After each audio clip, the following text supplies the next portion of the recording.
right before they go on stage, we have Coast Girls and Mama Ngina Girls. Let's hear what they have to say. Coast Girls, Okay, what do you have to tell your opponent? Before you are going to stage, we like to win the competition. We have prepared enough, we have strived enough to research for the content of the debate motion. So we hope to win. We are prepared, though we had limited time. I hope both the teams are prepared and make the best team win. There you've had it. May the best team surely win. Welcome to the Great Debaters Contest. This is our Coast Edition, and we are coming to you from Mama Ngina High School, located along the scenic Mama Ngina Drive here in Mombasa. I am Mariam Bishar. And I am Austin Nyumbok. Our motion today is the government should shield local industries from competition by the developed world to encourage entrepreneurship. Coast Girls versus our very, very, very esteemed hosts, Mama Ngina Girls High School, who will be the victor. It's a battle of the wits. We'll leave it to the debaters. Proposal number 1, you have 3 minutes. In front of you is Asia Abdulmanaf from Coast Girls High School, ready to firmly support the motion that states government should shield local industries against competition from developed countries in order to encourage entrepreneurship. On to my first point, legislation. Legislation has contributed to the closure and downsizing of many of our local industries. Recently, after the sugar deal brokered by Kenya and Uganda government, a heated debate erupted and politics took center stage.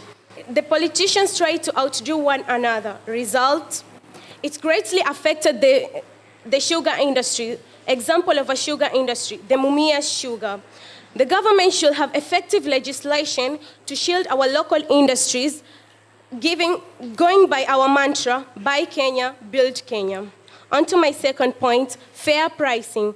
The government should focus on fair pricing. We cannot forget that in the past, we have witnessed local industries closing their doors due to entries of cheap foreign countries. Example, closure of Rebuttals industry and the downsizing of the Kikomi industry, famously known as the Kisumu cotton mill. The Kisumu cotton mill. Due to the influx of second-hand clothes known as the mitumba. Example, I'd like to give an example of if you have got 1,000 shilling and you go to Kongowea where the mitumbas they are largely found, you can get up to 4 dresses. But if you go to a shop where Kenya branded clothes are sold, you might only get 1 or 2 clothes. So we emphasize the government, they should charge higher prices to import goods, so as it can encourage the locals to buy the local goods other than the imports, which are of very high price. The final point, security. We have witnessed several terror attacks. Example of it was in 2013, the Westgate attack, which had an adversely affect the tourism sector. Hotels closed down, people lost jobs. We have had people who had curious shops, but they closed the curious shop due to fear of their lives. We see in this that this has destroyed entrepreneurship. An entrepreneur is a person who invents her own business. Entrepreneurship is the action of inventing your own business. So having a curious shop is an example of being an entrepreneur. So we need the government to put measures to safeguard the tourism sector. It can put measures like to beef up the security so that the tourists feel safe and secure. Okay, I'm posing a question. Who will want to set up an enterprise in a secure place? Who? Who amongst you? The crowd. Who amongst you? Okay, of course, no one. Thank you. Mama Ngina, you have 3 minutes for your opening statements. From Mama Ngina Girls High School, Belinda Gito. Here to oppose the motion that says that government should shield local industries from competition by developed countries to encourage entrepreneurship. What's a local industry? Let me start with the definitions. A local industry is a company providing goods or services to a local population. Entrepreneurship is the act of stimulating ideas with the aim of coming up with a way of satisfying human wants more satisfactorily. Now, to shield is to protect someone or something from danger. To us as the opposers, for us as the opposers, competition from developed countries is not a danger. Ask me why. I'll give you an example of Coke industry. The Coke industry, the manufacturers of Coke products are situated in South Africa, which is a developed country. Yet in Kenya, we have companies dealing with Coca-Cola products. We have Coca-Cola companies, and we have local Coca-Cola bottlers. These are entrepreneurs, because an entrepreneur is someone who comes up with an idea to satisfy a human want that is present in the economic market. Now, entrepreneurs in Kenya are the ones who have come up with the idea to use Coca-Cola products from South Africa to boost the economy of Kenya and to boost their standards of living. Now, we have an example of China. According to the World Investment Report 2013, in 2013, China was at 131 billion US dollars in GDP. But right now, 2017, China has 161 billion US dollars GDP rank. And right now, China ranks as the second best international, multinational economic market. Now, if we say that economically developed countries pose a threat to local industries and to our entrepreneurship ventures, it's a lie. I've given you an example of the Coke studio. I've given you an example of China. What else do we need? We all know that to destroy weed, you need to address it from the root cause. That is to uproot it. Instead of the government taking a measure against economic developed countries, it should take a measure against itself. That is corruption, poor infrastructure, poor levels of education, which are the things that are hindering economic development in our country and entrepreneurial ventures. My friends and I are going to expand more on that. Thank you. We'll hear cross-examinations now, beginning with Coast Girls. You have 3 minutes. This brings me with our mantra, Buy Kenya, Build Kenya, as said by my colleague here. They call me Doreen Mururu from the Coast Girls High School. She has talked of China.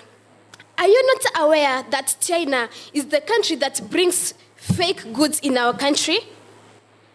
Have you never heard of the commonly called phones Mchina, which you buy today and by tomorrow you'll just go back to the shop and get another phone? Are you not aware of that? I am here to propose the motion that says that the government should shield local industries from competition by developed countries in order to encourage entrepreneurship. Foreign competition has contributed to closure of many of our local industries, setting an example of the the Kikomi textile industry that is in Kisumu. It closed down. Why? Because of importation of the mitumba clothes. If we could not have been having the mitumba clothes, be sure enough that the textile industry could still be running by now. And this is because we can see that many Kenyans ought to go for the goods for the outside countries, for the goods from outside countries, because they don't believe in the goods from Kenya. The government should shield the local industries in order to make the citizens have trust in our commodities. Okay, we have the famous Mumias Sugar Company. Are you aware that it made a loss of 4.7 billion shillings last year? Are you aware? I know most of you are not aware. So, and what led to this? What, if not the stiff competition we are having from out there? It couldn't have made that loss if the government would have shielded the sugar company from that competition. Okay, shielding the local industries from competition also gives room for development of new industries. That might have otherwise be quashed by competitors that already have a head start in the business. Let me ask a question. We are a third world country. Then why should we struggle and why should we perturb ourselves competing with the first world country? We can't beat them in the game. Come on, they are more experienced. So I guess we better leave the competition. Let them compete amongst themselves. Let us compete in our country. Let the competition be ceased. Thank you. Mama Ngina, we'll hear your rebuttal. You have 3 minutes as well. Ladies and gentlemen, again, I must say that the tension is running high in the room, but I am a fighter, and I believe that just because we might be losing, or just because we are not having what we call an advantage in our area of field, doesn't mean that we have to give up. If the inventors of electricity, if the inventors of physics, mathematics, if they gave up, then would we be here? Ladies and gentlemen, the proposers are trying to bring in the fact that because of the mitumba prices, that is why the industry closed in Kisumu. But I see that as an opportunity, don't you?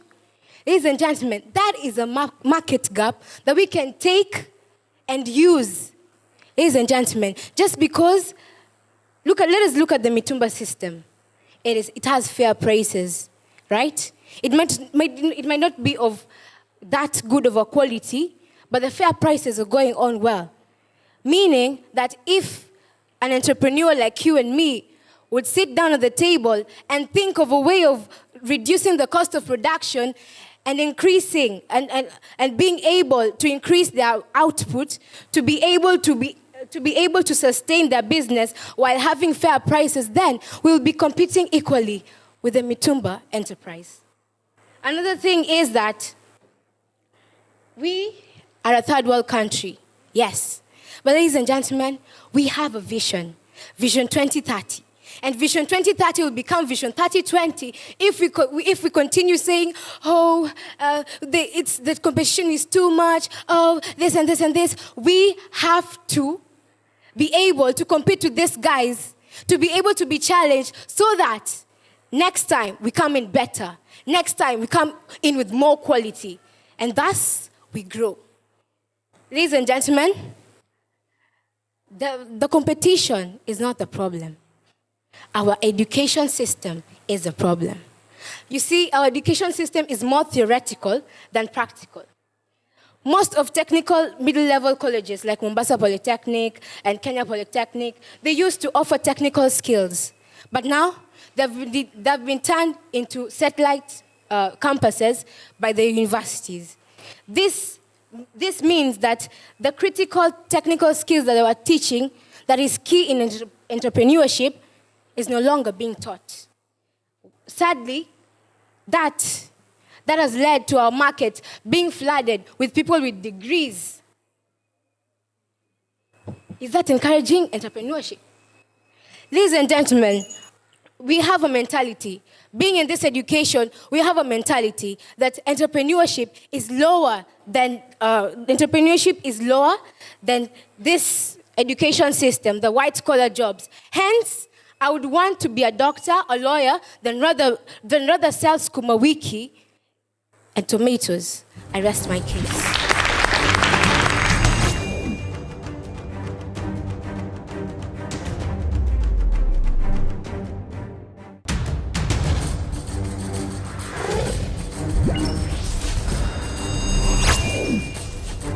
Thank you to the audience. The proposers have been asked to prove how terrorist attacks such as Westgate relate to protectionism by the government to local businesses. And the opposition have been asked to prove that it is lack of skills that cause businesses and industries to collapse in the country as opposed to stiff competition from outsiders. We'll have them respond to these questions now. Third proposer, you have 3 minutes. Greetings, I'm Nafisa Abdallah from Coast Girls. I would like to answer the Mama Ngina. You asked how the attacks of the terrorists affect are related to the motion. It's easy and simply. We say that when these terrorists came to our country, they entered with illegals. The guns which entered in our country were illegally. So we should, as the government, how did these these products came in? I think I've answered you. I'll go straight to my point. The fair competition, importation of goods from other countries, the importation of similar goods from other countries. Let's take a good example of wheat. Wheat, we import over $375 million of wheat, and yet we have wheat grown in our country. I think the government should shield this local industry. Why am I saying this? How can the government shield these industries? The government can shield this industry by helping the NGOs to produce equipment which are best for the farmers, and the farmers' techniques will improve, and they also supply farmers with facilities like seed, loans, and which can boost the production. To curb dumping of substances products into our country. What is dumping? I'll come to that. I've come to that, and I'm on that. Dumping is simply sell below the sale of production. So, as the government, we should shield the local industry for the dumping to reduce in our country. And the dumping it brings cheap products. Let's say, for example, China products or the cheap products from China. It's simply they are of low quality, and we have been saying like, oh, your phone is China, so it's fake, something like that. And here, us, the China, and with the dumping of these cheap products, we are not well to know that which product is genuine and which one is not. For example, the watch you are wearing or the phone you're having, you don't know if is it genuine or not. So we should stop the dumping. And with these remarks, I would like to tell you that the government should strictly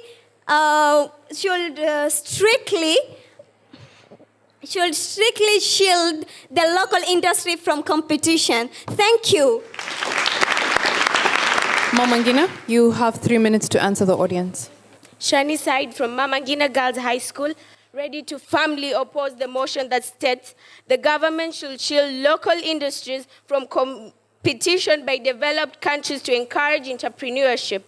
I'd like to answer the question that you asked about lack of skill that hinder local industries to prosperity and enhancing economic growth. According to the Ipsos Sinovet research, Webuye pan paper industry, it's one of the local industries, was turned down as in it collapsed due to lack of managerial skills in the industry. So we all know that necessity is the mother of invention. The tiny things we do in our country can lead to great things in the future. So take a look at if the Kenyan government is able to venture into business activities with the foreign investors, we will be able to boost our economic growth. We should not have the mentality of, since we are a third world country, we are afraid of losing. No, we need to venture our Kenyan government to boost our economic growth. Now, according to the foreign investment report, Kenya increased from a drastic measure of 25% to 61% of the economic growth. So we all know that Kenya has a Vision 2030 government. By this competition with the foreign investors, we are able to boost our economic growth. We are able to make Kenya come from one of the developing countries to a developed country. Why shouldn't Kenya turn Vision 2030 to Vision 2025 and not Vision 2030 to Vision 32? Thank you.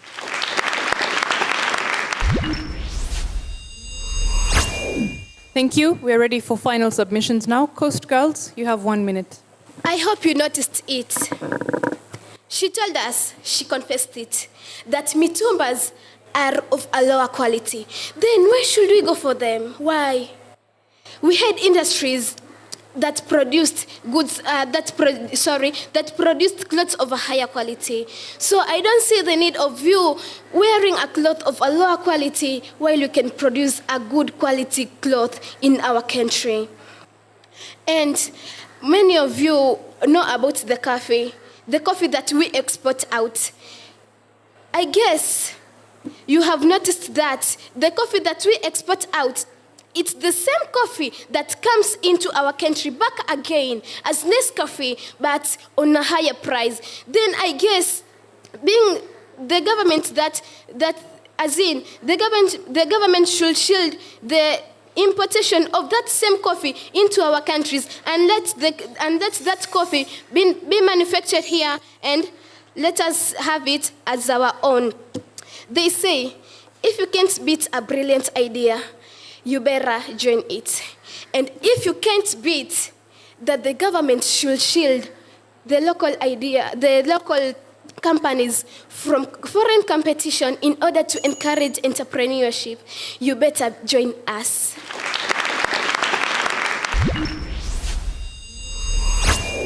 Mama Ngina, you also have 1 minute. Ladies and gentlemen, what we're trying to say is this. We're trying to say that competition will not hamper our growth. Competition will increase that growth. Our proposals are bent of being protected by their mother each and every day. But let me tell you, for eaglets to fly, they have to drop their eaglets down so that it will find its wings and fly. Ladies and gentlemen, if we were to shield our local industries, that means Mumias won't care if there are stones in their sugar because they are the only ones producing sugar anyway. Think of this. We want innovation. We don't want the old way system, the same way, day in, day out. We want innovation, and this innovation will only be encouraged if we have competition. So let competition live.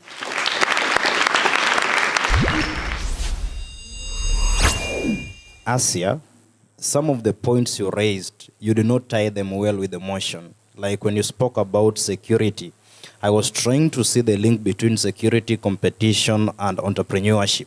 So you had to bring that out well. The same thing with the legislation. When talking about legislation, I was expecting you to tie the legislation you're talking about to competition from developed countries and entrepreneurship. So the point was somehow hanging. So next time, make sure you develop a good topic sentence, and then from there you illustrate your topic sentence so that your argument can be convincing. Doreen Murimi, you're cool. You're cool. I liked your presentation. I could feel some passion and conviction in the manner in which you presented yourself. Otherwise, you're a very good debater. Very good debater. Nafisa, there is more room for improvement. There is more room for improvement. Just make sure before you come to present before an audience like ours, you do more dress rehearsals or mock rehearsals, and you're going to be there. To Mama Ngina, show us how these international industries benefit us more. That's vis-a-vis having the industries within. Are we tied up by international trade deals that we have signed, maybe, that, listen, we have to allow these industries in? Maybe there are some. And in fact, there are some. I wanted you to tell me the examples of such, and you learned that in class as well. Has some of our industries benefited out of this? You know? So you wanted to give us such examples. Belinda, I had some questions to you. Do they grow those local economies when these international industries come in? Do they grow in any way? So you need to be clear on why there should be no shielding, all right? Tell us why there should be no shielding on your end. Faith, very confident. Given more practice, I think you can make a very good debater as well. Good logic. Shani, I would want to say those are fair submissions. I think I love your confidence. This is just something about you. But now you want to add content on what you're saying, all right? But all the best to the two teams. Mama Ngina girls, the judges awarded you 16.1%. Please give them a round of applause. Coast Girls, the judges saw it fit to award you 58%. That makes Mama Ngina our winners for the debate. It's a job well done to both of the teams on stage. And of course, we want to thank you for watching and being with us, and also our in-studio audience. Follow us on Twitter at Great Debaters EA and give us your feedback. And of course, continue to watch our videos and more content on YouTube. I have been your host, Mariam Bishar. And I am Austin Nyumbok. Catch you next time. Before we went to stage, we were a little bit frightened because we have met them before. So we panicked a little bit, but we went on and encouraged ourselves. The debate was intense because we had like 2 hours to practice and get content, and everywhere we didn't have internet connection. So we had to just rub through our brains and get it, but we're so grateful that it came out well. There you've heard it from Coast Girls and Mama Ngina Girls. Hopefully they do better next time. Stay tuned.